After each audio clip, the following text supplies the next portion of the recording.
hei ka diet plan na ka tel tir mo ni khata he mi khathik ka in zo nge to ni tui in tamte thei cha ate kan mamo kan taksa he na mamo e mema achan chu kum som ni kan lo nia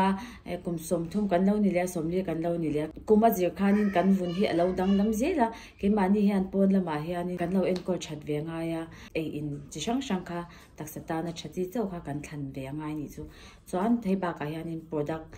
kan in hnoi tu ang chi te po hi kan vun mil nge ang kha kan thlan thiam ngai chu engting e kan tiang ti chuan hei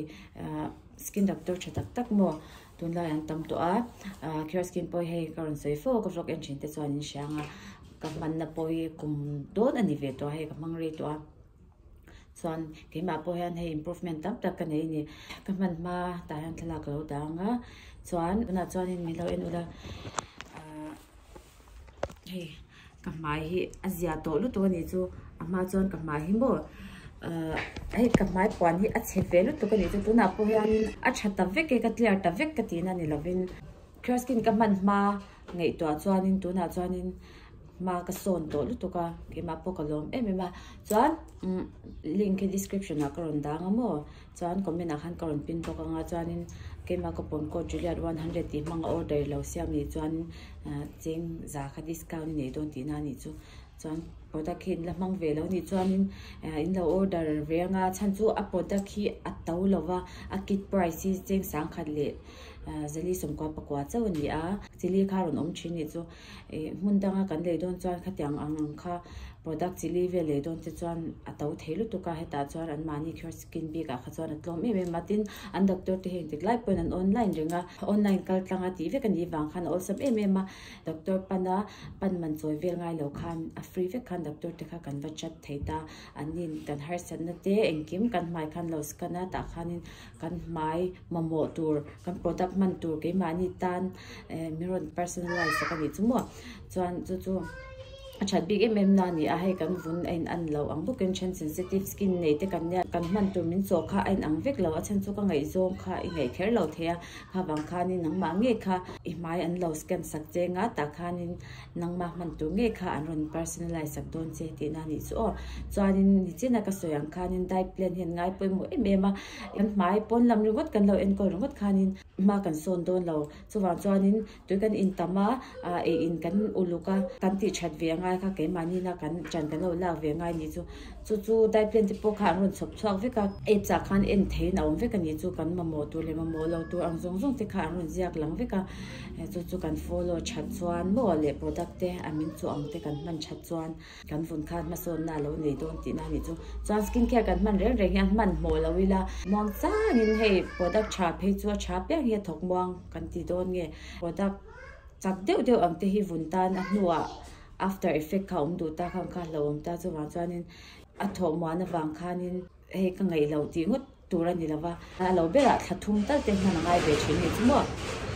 chuan CureSkin hi ila mang lo ni chuan ni lo try ve don na hello ti bai le ve ko le hei ton trom chu ron mukbang le do na hei ka theron e tu na ta han ar bo panya jajangmyeon noodles nya kimchi nya ta hanin hamburger ka nei boka chan bobati kai tur zong hi kimchi hi ka chanu naw siam nya mo bethlem veng thanga tho an oma in du ve chuanin bethlem ve thanga om thin te khan order in siam theya pek khat som ngai na zwara chuan kai tur dang ho zong hi ka chanu baby mirror sponsor mo ta hana IG ka lo danga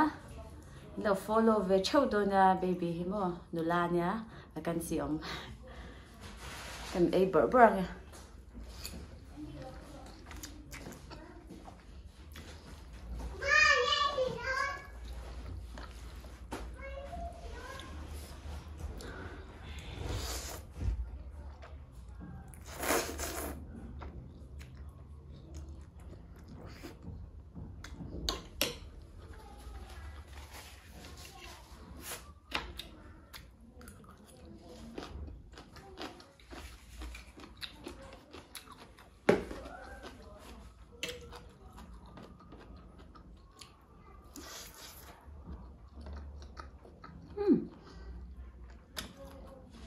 tôi lúc tuổi hay có vài khát chán nha nha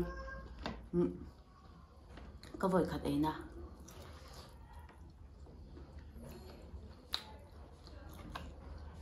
thủ đều sắp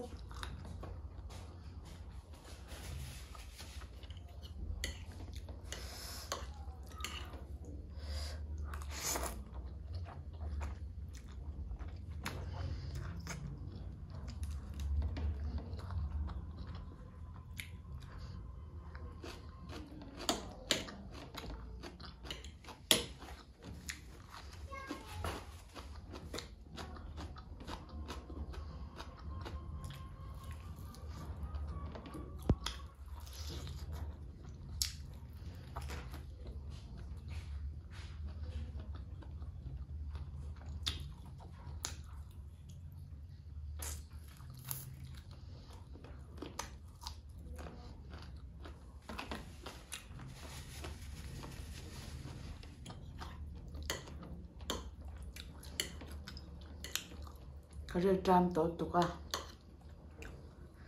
cái rôn ấy bóp mấy đòn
tôi mới tục rong trả có thể hiện rong trả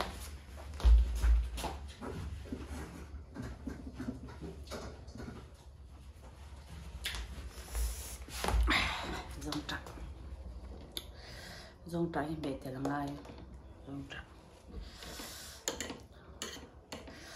anh mình lâu chỉ mấy thêm mà xem mò anh mình là tung noodles này ha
Ei turmiron sponsor tunu ne hemom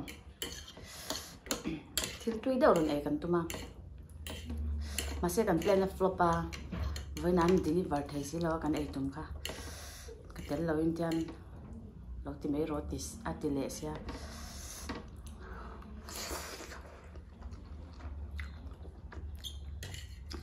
rem ka ron ei top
Kan kapai box romon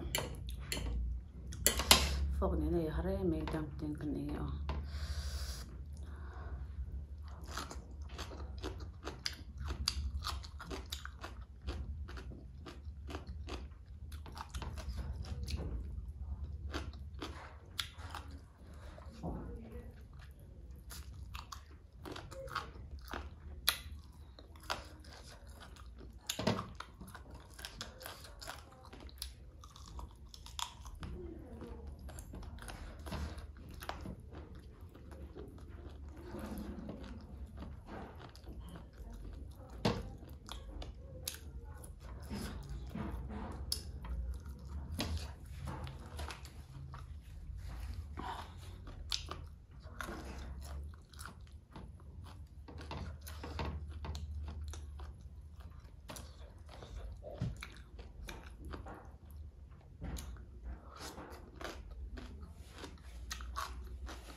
part of a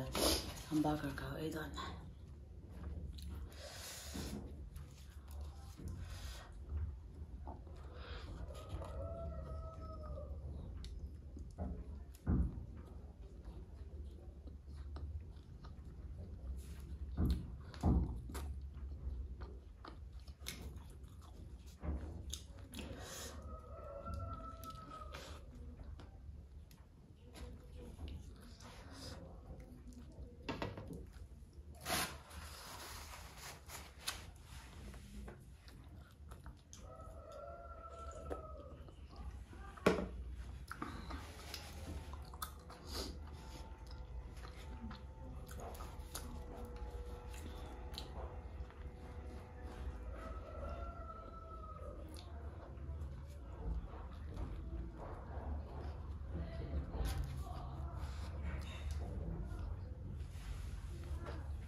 Portal to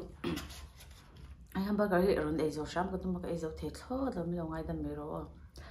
ole video te mila khirsa van kalome bye bye video la gani hule chodon ya